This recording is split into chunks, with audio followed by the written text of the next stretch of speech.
ஒரு நாட்டில் ஒரே நேரத்தில் வானத்தை தொடும் ட்வின் டவர்கள், லட்சக்கணக்கான ஆண்டுகள் பழமையான மழைக்காடுகள், உலகிலேயே மிகப்பெரிய குகைகள், நூற்றுக்கணக்கான தீவுகள் சேர்ந்து இருந்தால் நம்புவீர்களா? அதுதான் மலேசியா.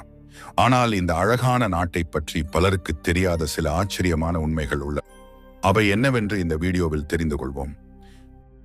தென்கிழக்கு ஆசியாவில் உள்ள மலேசியா மலேசியன் போர்னியோ மற்றும் தீபகற்ப மலேசியா இடையே பிரிக்கப்பட்டுள்ளது.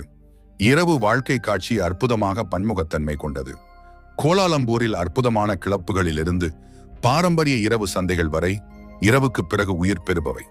மலேசிய பெண்கள் ஆசியாவின் மிக அழகான பெண்களில் ஒருவராக கருதப்படுகிறார்கள் மற்றும் பொழுதுபோக்கு தொழில் இதை அப்படியே காட்டுகிறது.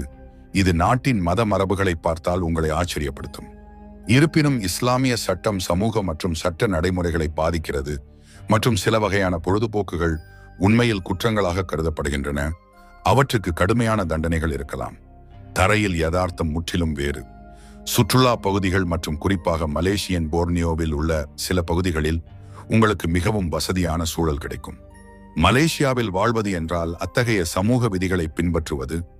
இவை பல வெளிநாட்டினருக்கு முற்றிலும் விசித்திரமாக தோன்றலாம் மற்றும் அவற்றை மீறுவதால் கடுமையான சட்ட தண்டனைகள் இருக்கலாம். இதை இப்போது உங்களுக்கு சொல்லப் போகிறோம். ஆனால் முன்பு இது எங்கள் முதல் சந்திப்பு என்றால் தயவு செய்து சப்ஸ்கிரைப் பட்டனை அழுத்தி அறிவிப்பு மணியை ஆன் செய்வதை மறக்காதீர்கள். நீங்கள் ஒரு மலேசிய பெண்ணை சந்தித்தால் எப்போதும் முதலில் கை குலுக்குவதற்கு முன் வர வேண்டாம். மலேசிய பெண்ணின் தோள்பட்டை அல்லது தலைமுடியை தொடுவது நாகரிகமற்றதாக கருதப்படுகிறது மற்றும் பெண்கள் உங்களை தொல்லைக்கு நீதிமன்றத்திற்கு அழைத்துச் செல்லலாம். பாரம்பரிய மலேசிய சமூகத்தில் பெண்களின் நிலை சிக்கலான சமூக இயக்கவியலை உருவாக்குகிறது. அவற்றை வெளிநாட்டினர் அடிக்கடி தவறாக புரிந்து கொள்கிறார்கள். இங்கே பல பார்வையாளர்களை ஆச்சரியப்படுத்தும் ஒரு விஷயம் உள்ளது. நீங்கள் எப்போதும் உங்கள் ஆள்காட்டி விரலால் எந்த பொருள் அல்லது நபரையும் சுட்டிக்காட்டக்கூடாது. உள்ளூர் மக்கள் இதை மிகவும் அவமானகரமாக உணர்கிறார்கள். அதற்கு பதிலாக மலேசியர்கள் தங்கள் பெருவிரலை பயன்படுத்தி மீதமுள்ள 4 விரல்களை மடக்கி திசை அல்லது பொருளை சுட்டிக்காட்டுகிறார்கள். மேலும் நீங்கள் இடது கையால் எழுதுபவராக இருந்தால் உங்களுக்கு ஒரு சவால் இருக்கலாம். மலேசியர்கள் பொதுவாக கையால் சாப்பிடுபவர்கள், ஆனால் நீங்கள் வெறும் வலது கையால் மட்டுமே சாப்பிட வேண்டும். இடது கை தனிப்பட்ட சுகாதாரத்திற்காக வைக்கப்படுகிறது. நீங்கள் இயற்கையாகவே இடது கையால் சாப்பிடுபவராக இருந்தால் கையால் சாப்பிடுவதை விட பாத்திரங்களை பயன்படுத்த வேண்டும். ஓட்டுநர் விதிகள் மற்றொரு சிக்கலை சேர்க்கின்றன. மலேசியாவில் சாலையில் இடது கையால் வாகனங்கள் ஓட்டப்படுகின்றன மற்றும் வலது கையால் ஓட்டப்படுகிறது. இது பல பார்வையாளர்களை குழப்பத்தில் ஆழ்த்துகிறது. ஆனால் மலேசியாவில் பொது நடத்தை பற்றிய தீவிரத்தை காட்டும் விஷயம் என்னவென்றால் புகைப்பிடித்தல் விதிகள். பொது இடங்களில் புகைப்பிடித்தல் தடை செய்யப்பட்டுள்ளது மற்றும் புகைப்பிடிப்பவர்கள் சாப்பிடும், குடிக்கும் இடங்களில் இருந்து குறைந்தபட்சம் 3 மீட்டர் தொலைவில் இருக்க வேண்டும். மீறுபவர்களுக்கு 10,000 ரிங்கிட் வரை அபராதம் விதிக்கப்படலாம். இது சுமார் 2400 அமெரிக்க டாலர்களுக்கு சமம். இப்போது மலேசியாவின் உணவு காட்சியில் இறங்குவோம். இது உங்கள் வாயில் நீர் ஊறச் செய்யும் மற்றும் உங்கள் பயணத் திட்டங்களை அடுத்த நிலைக்கு எடுத்துச் செல்லும். மலேசிய உணவில் அத்தகைய உணவுகள் உள்ளன. இவை பல வெளிநாட்டினரை அவர்களின் சாகச உணவு உணர்வில் கேள்விகளை எழுப்பும்படி செய்யும். ஆனால் உள்ளூர் மக்கள் இந்த உணவுகளை தங்கள் சமையல் கலாச்சார பாரம்பரியத்தின் தவிர்க்க முடியாத பகுதியாக கருதுகிறார்கள். பல்கி பிரைவேட் பார்ட்ஸ் சூப் பொதுவாக தெரு உணவாக விற்கப்படுகிறது மற்றும் இது ஆண்களின் பாலியல் சக்தியை அதிகரிக்கும் என்று நம்பப்படுகிறது. பிரைவேட் பார்ட்ஸை உலர்த்தி வெட்டி பல்வேறு மூலிகைகளுடன் சமைக்கிறார்கள். விற்பனையாளர்கள் இதை சாலைகளில் வெளிப்படையாக தயாரிக்கிறார்கள் மற்றும் இது உள்ளூர் மக்களுக்கு முற்றிலும் சாதாரணமானது. அடுத்து வருபவை கிறிஸ்பி எடுத்த தேனீக்கள். இவை புரதத்தில் அதிகமாக உள்ளன மற்றும் சமைக்கும் போது அவற்றுக்கு ஒரு தனித்துவமான சுவை இருக்கும். இவற்றை வேர்க்கடலையுடன் பரிமாறுகிறார்கள் மற்றும் இவற்றின் சுவை கச்சா கோழி போல் இருக்கும் என்று சொல்கிறார்கள். நீங்கள் எப்போதாவது தேனீ தண்டு சாப்பிட்டிருந்தால் அவற்றை வாய வைத்து மெல்லுவது உங்களுக்கு குறிப்பாக சவாலாக தோன்றலாம். ஸ்கிவர்ட் தவளைகளும் உள்ளன. அவற்றை தோலை நீக்கி அனைத்து உறுப்புகளையும் எடுத்து ரகசிய சாஸுடன் மெரினேட் செய்து ஆழமாக வறுத்து தெருக்களில் ஸ்கிவர்ட் செய்து விற்கிறார்கள். இப்படி முழு தவளையையும் தயாரிக்கும் போது பார்ப்பது ஒரு விஷுவல் எஃபெக்டை ஏற்படுத்துகிறது. ஆனால் பிஷரும் பிரபலமான சவால் உணவு டூரியன். இதை பழங்களின் ராஜா என்று அழைக்கிறார்கள். மலேசியாவின் மூசாங் கிங் வகை டூரியனை மற்ற நாடுகளின் டூரியன்களை விட உயர்ந்ததாக கருதுகிறார்கள். ஆனால் அதன் வலுவான வாசனை காரணமாக இது பல ஹோட்டல்களில் தடை செய்யப்பட்டுள்ளது. மலேசியாவில் டூரியன் டிப்ளமசி கூட அமல்படுத்துகிறார்கள். இந்த பழத்தை சர்வதேச உறவுகளில் பயன்படுத்துகிறார்கள். ஸ்டிங்கி டோஃபு தன் பெயரை சரியாக நிலைநிறுத்துகிறது. இது எந்த சாலையின் தொடக்கத்தில் விற்கப்பட்டாலும் நீங்கள் முடிவில் அதன் வாசனையை உணரலாம். மலேசிய சந்தைகளில் பல வகைகள் கிடைக்கின்றன மற்றும் நீங்கள் உங்களுக்கு விருப்பமான தீவிர நிலையை தேர்ந்தெடுக்கலாம். இதை சூடான ஷார்பாவில் அல்லது பல்வேறு மசாலாக்களுடன் கலந்து சாப்பிடலாம். ஒருவேளை மிகவும் சவாலுடன் கூடியது சாகோ கெட். இதை மலேசியர்கள் உண்மையான சிறப்பு என்று கருதுகிறார்கள். சிறப்பு என்னவென்றால் அவர்கள் இந்த உயிரினங்களின் தலையை திருப்பி உயிருடன் இருக்கும் போதே சாப்பிடுகிறார்கள். உள்ளூர் மக்கள் இந்த உணவு வைட்டமின்கள், மினரல்கள் மற்றும் நல்ல கொழுப்புகளால் நிரம்பியுள்ளது மற்றும் மற்ற இறைச்சிகளை விட குறைந்த கொழுப்பு உள்ளது என்று நம்புகிறார்கள். இந்த அனைத்து உணவுப் பொருட்களிலும் உங்களுக்கு என்ன தோன்றுகிறது? நீங்கள் உண்மையில் எதை சாப்பிட முடியும்? கமெண்டில் சொல்லுங்கள். எடுத்த தேனீக்களுக்காக, இரண்டாவது டூரியனுக்காக, மூன்றாவது ஸ்டிங்கி டோஃபுவுக்காக அல்லது சுழியம். நீங்கள் வெறும் மற்றவர்கள் அவற்றை ட்ரை செய்வதை பார்க்க விரும்பினால். ரமலான் காலத்தில் வீணாகும் மீதமுள்ள உணவு வெறும் 20 நாட்களில் கோலாலம்பூரில் உள்ள 492 மீட்டர் உயரமான பெட்ரோனாஸ் ட்வின் டவர்களின் 808 அடுக்குகளுக்கு சமமான குவியலாக மாறலாம்.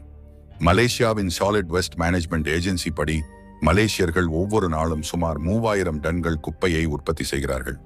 அதில் 77,000 டன்கள் உணவுக் குப்பை உள்ளது. அதில் சுமார் 4000 டன்கள் உணவுக் குப்பை முற்றிலும் சாப்பிடக்கூடியது மற்றும் இது தினசரி 9 மில்லியனுக்கும் மேற்பட்ட மக்களுக்கு உணவளிக்க போதுமானது. இது மேலும் முக்கியமானதாகிறது. நீங்கள் இதை புரிந்து கொண்டால் டாஷ் மலேசியாவில் காய்கறிகள் மற்றும் பழங்கள் நுகர்வு மிகவும் குறைவாக உள்ளது. வெறும் 6% மலேசிய பெரியவர்கள் மட்டுமே போதுமான பழங்கள் மற்றும் காய்கறிகளை சாப்பிடும் பழக்கம் கொண்டவர்கள். இதனால் மலச்சிக்கல் போன்ற ஆரோக்கிய பிரச்சனைகள் பொதுவானவை. பல மலேசியர்களுக்கு ரமலான் அதிக இலைக்கறிகளை சாப்பிட்டு தங்கள் உணவு பழக்கங்களை மீண்டும் தொடங்கும் வாய்ப்பாக மாறுகிறது. மலேசியாவின் ரயில்வே சிஸ்டம் பலர் நினைப்பதை விட மிகவும் நவீனமானது மற்றும் இதற்கு ஒரு சிறப்பு உள்ளது. இது தென்கிழக்கு ஆசியாவில் இதை முற்றிலும் தனித்துவமாக்குகிறது. EDS எலக்ட்ரிக் ட்ரெயின் சர்வீஸ் 140 km/மணி வேகத்தில் ஓடுகிறது. இது உங்களை கோலாலம்பூரில் இருந்து பெனாங்கிற்கு வெறும் 4 மணி நேரத்தில் சேர்க்கிறது. இது மலேசியாவின் நெரிசலான சாலைகளில் வாகனம் ஓட்டுவதை விட வேகமாக உள்ளது. புதிதாக தொடங்கிய MRT புத்ராஜய லைன் தென்கிழக்கு ஆசியாவில் மிக நீண்ட தானியங்கி ட்ரெயின் சிஸ்டமாக மாறியுள்ளது. இது 57.7 கிலோமீட்டர் நீளம். ஆனால் மலேசியாவின் ட்ரெயின் சிஸ்டத்தை உண்மையில் ஆர்வம் ஊட்டுவதாக மாற்றும் விஷயம் என்னவென்றால் டாஷ் பெண்களுக்காக நியமிக்கப்பட்ட பிங்க் ட்ரெயின் கார்கள். KDM கம்பெனி இது மலேசியாவில் மிகவும் பிரபலமான ட்ரெயின் சிஸ்டங்களில் ஒன்று. முற்றிலும் பெண்களுக்காக அர்ப்பணிக்கப்பட்ட கார்களை உருவாக்கியுள்ளது. அவை பிரகாசமான ரோஜா நிறத்தில் உள்ளன மற்றும் அவற்றில் தெளிவான எச்சரிக்கை அறிகுறிகள் உள்ளன. எந்த ஆணும் தவறாக இந்த கார்களுக்குள் நுழைந்தால் அதற்கு கடுமையான சட்ட தண்டனை இல்லை. ஆனால் மலேசியர்கள் இந்த விதியை அவ்வளவு மதிக்கிறார்கள் என்பதால் மீறல்கள் மிகவும் குறைவாகவே நடக்கின்றன. இந்த பெண்களுக்கு அர்ப்பணிக்கப்பட்ட அமைப்பு மலேசியாவின் பாலின உறவுகள் மற்றும் பொது பாதுகாப்பின் சிக்கலான பார்வையை பிரதிபலிக்கிறது. மலேசியாவின் மக்கள் தொகை சுமார் 3.5 கோடி 35 மில்லியன் பேர். இந்த நாட்டில் மலாய், சீனர்கள், இந்தியர்கள் மற்றும் பல உள்ளூர் இனங்கள் சேர்ந்து வாழ்கிறார்கள். பல்வேறு கலாச்சாரங்கள், மொழிகள், மதங்களுடன் மலேசியா ஒரு பன்முக கலாச்சார நாடாக புகழ் பெற்றது. இங்கே அதிகாரப்பூர்வ மொழி மலாய், பஹாச மலேசியா. ஆனாலும் ஆங்கிலம், சீனம், தமிழ் போன்ற மொழிகளும் பரவலாக பேசப்படுகின்றன. பல்வேறு இனங்கள் சேர்ந்து வாழ்வதால் மலேசியாவில் பண்டிகைகள், உணவு, கலாச்சாரம், மரபுகள் மிகவும் பன்முகத்தன்மை கொண்டவை. மலேசியா ஆசியாவில் வேகமாக வளர்ந்து வரும் நாடுகளில் ஒன்று. இங்கே பயன்படுத்தப்படும் அதிகாரப்பூர்வ நாணயம் மலேசியன் ரிங்கெட், MYR. சுற்றுலா, எலக்ட்ரானிக்ஸ் உற்பத்தி, பாம் எண்ணெய், பெட்ரோலியம் மற்றும் இயற்கை வாயு போன்ற துறைகள் நாட்டின் பொருளாதாரத்திற்கு முக்கிய பலமாக உள்ளன. நவீன நகரங்கள், உயரமான கட்டிடங்கள், செழிப்பாக உள்ள இயற்கை வளங்களுடன் மலேசியா உலகளவில் முக்கிய நாடாக அங்கீகாரம் பெற்றுள்ளது. செப்டம்பர் 2000 ஆம் நாள் கோலாலம்பூரில் உள்ள தியான்ஹோ கோவிலில் சில அசாதாரணமான விஷயங்கள் நடந்தன. இது மலேசியாவின் பாரம்பரியம் மற்றும் நடைமுறைக்கு சிறந்த உதாரணம். 99 ஜோடிகள் ஒரே நேரத்தில் கூட்டு திருமண விழாவில் திருமண பிணைப்பில் பிணைக்கப்பட்டார்கள். இது வெறும் ஆழமான அர்த்தம் நிறைந்தது மட்டுமல்ல, மிகவும் செல்வாக்கு மிக்கதும் கூட. இது வெறும் பிரச்சார ஸ்டண்ட் அல்ல. சீன கலாச்சாரத்தில் எண் தொண்டு நீண்ட ஆயுள் மற்றும் நிரந்தர மகிழ்ச்சியின் சின்னம். எனவே தொண்டு 1900 தொண்டு திருமணத்துக்கு மிகவும் சுப தேதி. ஜோடிகள் பாரம்பரிய சிவப்பு திருமண உடைகளை அணிந்தார்கள். இவை அதிர்ஷ்டத்திற்கு சின்னம் மற்றும் நவீன வெள்ளை உடைகள் மற்றும் கருப்பு சூட்களும் அணிந்தார்கள். இது மலேசியாவின் கலாச்சார கலவையை காட்டியது. சோ ஃப்ரெண்ட்ஸ், உங்களுக்கு எப்படி தோன்றியது மலேசியா பற்றி செய்த வீடியோ?